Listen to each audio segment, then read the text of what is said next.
Senator Roberts from Queensland has just posted a video a couple of days ago regarding net zero.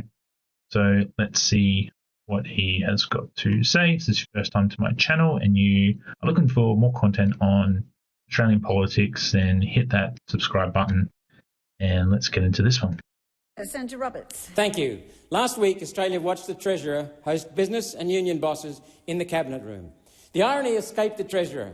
Using the Cabinet room to hold a policy debate, Cabinet itself should be doing. The usual suspects were not there to help form government policy. They were there to rubber stamp the policies the government intends to implement in this parliament. The Roundtable even failed to achieve that. We know this because the ABC leaked the outcome the week before. That communique remains in Treasurer Chalmers' drawer, abandoned and unloved. The core intent, making productivity about taxation, failed. One Nation will oppose the tax hikes the Albanese government will still try to introduce to cover its growing financial black hole, caused largely through the increasing use of taxpayer money to pay for a net zero transition from which private enterprise is walking away, indeed running away. This government doesn't need more revenue, it needs to spend less money. One Nation will abolish the net zero transition, saving the government $30 billion each year in direct expenditure and generating that much again in extra revenue from a revival. Oh, so he's talking about One Nation's policy, which we'll dive into next because I've actually got a fair bit of notes on what One Nation plan to do. And surprisingly, they've got a lot more on the table than what the Libs and the Nats do, which is, if people are following One Nation, they're doing really well at the moment. Transition, saving the government $30 billion each year in direct expenditure and generating that much again in extra revenue from a revitalised economy. One Nation will impose an 8-year residency requirement on access to social security, taking tens of billions of dollars off the cost of Centrelink, Medicare, NDIS and the PBS. See, they're starting to spit some figures. This is good. It's better than what the other opposing parties are doing. The One Nation's doing a better job than Liberals at the moment, and the Nats. The fact that they can just say figures is a good thing. Giving auditors and police a chance to investigate and prosecute the rampant fraud. Net zero insanity, deficit spending and throwing cash at new arrivals is robbing our children of their future.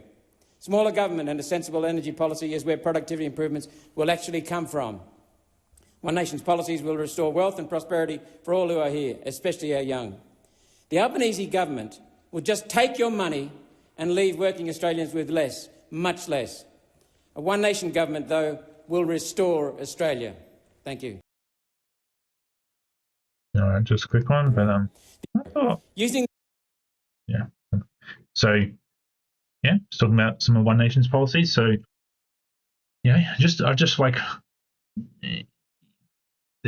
this kind of talking, I'm surprised we haven't heard more of this from Liberals and Nats yet. So I can understand why One Nation is getting a lot more people sort of supporting them, because they're actually starting to introduce some figures. They're starting to actually tackle the issue instead of the Nats and the Libs are, just this headline: will the Liberal Party follow the Nats and dump net zero? This is what they're still talking about.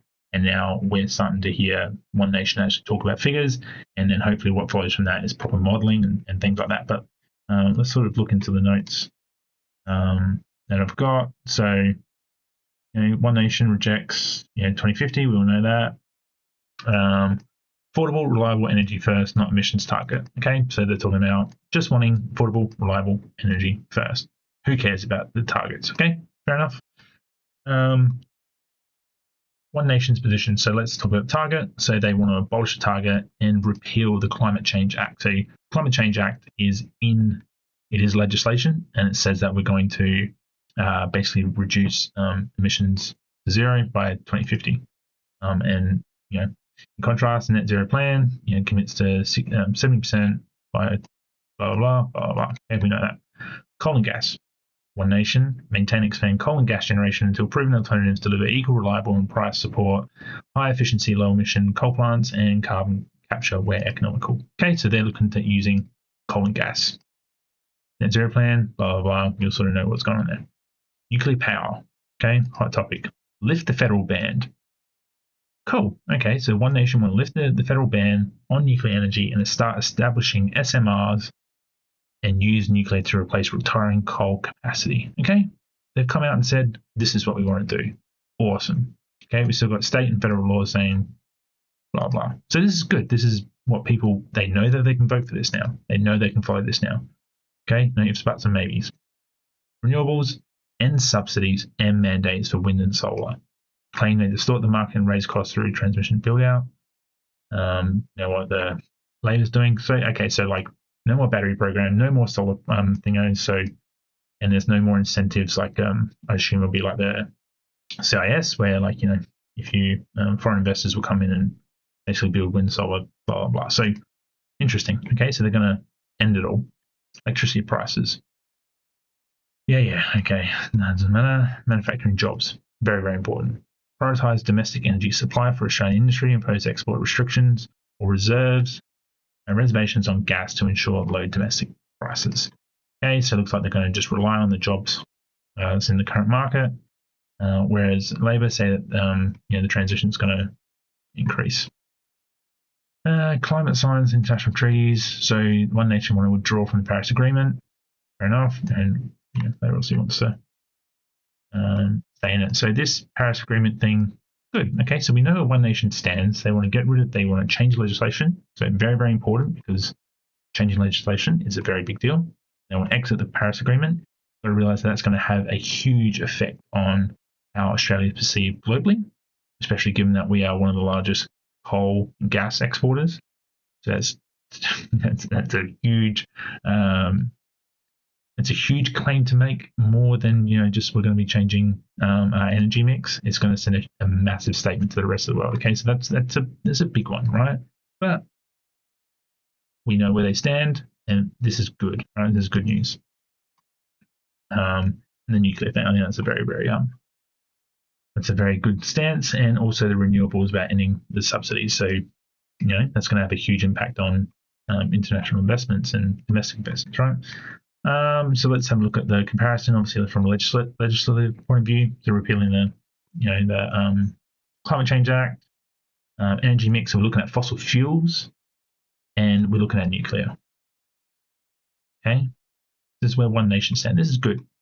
Electricity system, so hold the rollout like Humelink, BNI West. So this is where I think that what needs to come next for One Nation is they need to model, hey, how much is all this going to cost and what's the economic impact? How much is going to be wasted from the fact that they will abolish net zero, but we're going to make up this much money because we're doing X, Y, Z. Right, and how much is this nuclear rollout going to cost? Right, international alignment, withdrawn from Paris Agreement, reject UN climate mechanisms. Economic modelling claims net zero will destroy regional jobs and increase costs. So you have to prove this. Actually, I actually disagree. Actually, hang on, let's roll back. I actually don't think that they need to do this. What I like, One Nation don't have to prove that net zero is going to cost more. I think what they have to do is they get their plan and they just roll, they budget or they model how much it's going to cost for that, and then they're just going to be able to compare with what the CSIRO have already done. Sorry, the Treasury have already done, and that's your baseline. So as long as you make it cheaper than what the Treasury's got, then you're good. But it's also going to include removing any sort of wiring or whatever that's been done already, or if they if they want to bring down wind farms and stuff like that, it's obviously going to cost the decommissioning of that, which is fair enough. Economic and technical feasibility, One Nation's proposal.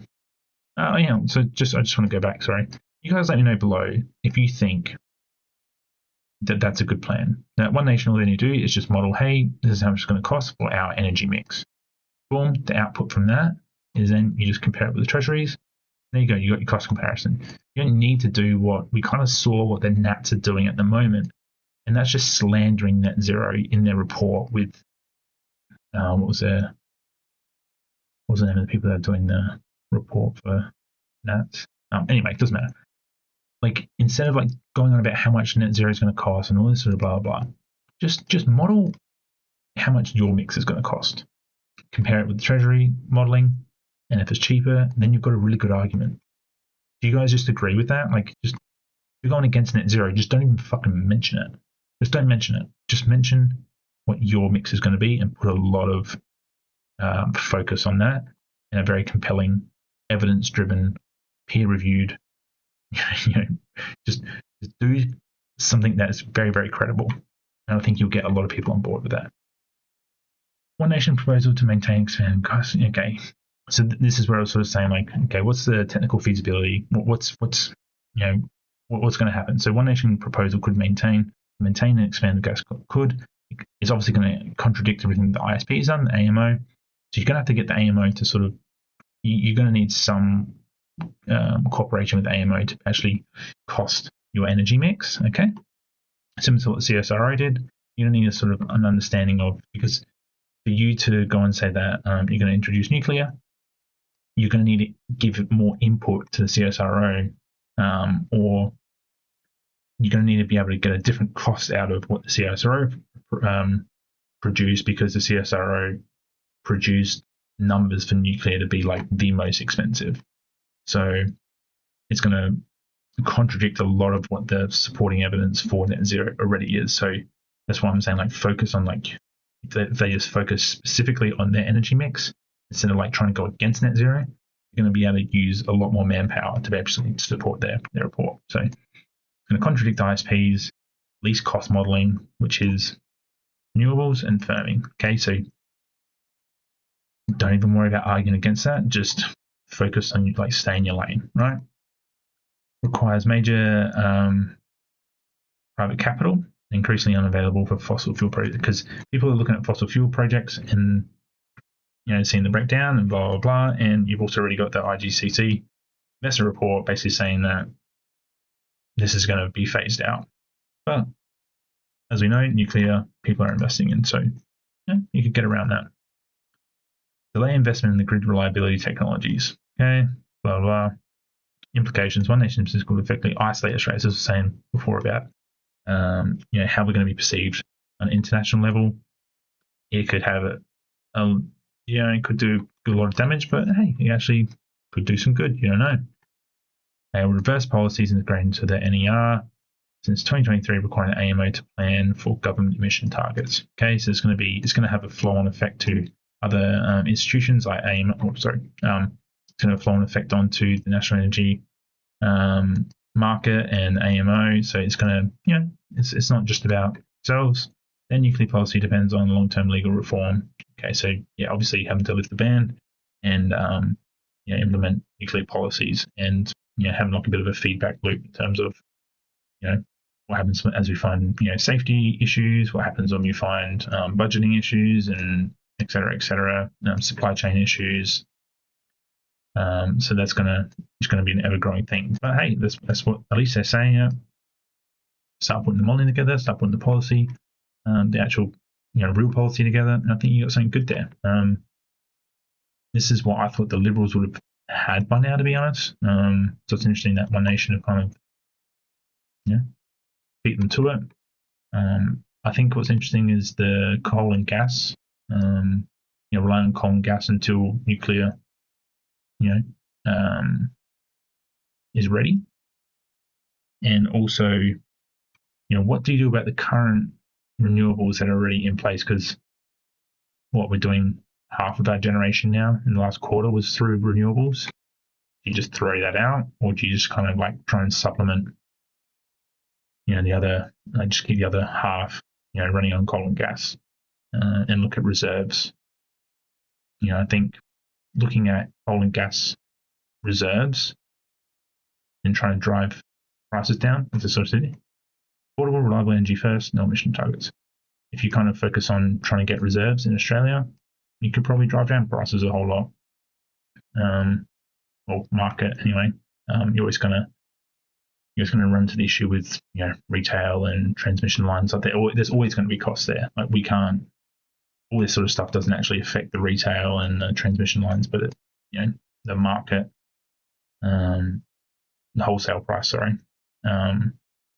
is a way that the government can create policies to control that part of the price. So yeah, this is really good. Yeah, whether it work or not, but this is if you don't agree with the Paris Agreement, this is probably for you. But if you are for Paris Agreement, but just want to reduce emissions, I guess this is probably going to be something that you're not going to support. So it's good to see that One Nation is actually outlining exactly where they want, and be good just to see some modelling. So yeah, happy with that. What do you guys think about all that? Let me know in the comments below, and let's keep this debate going.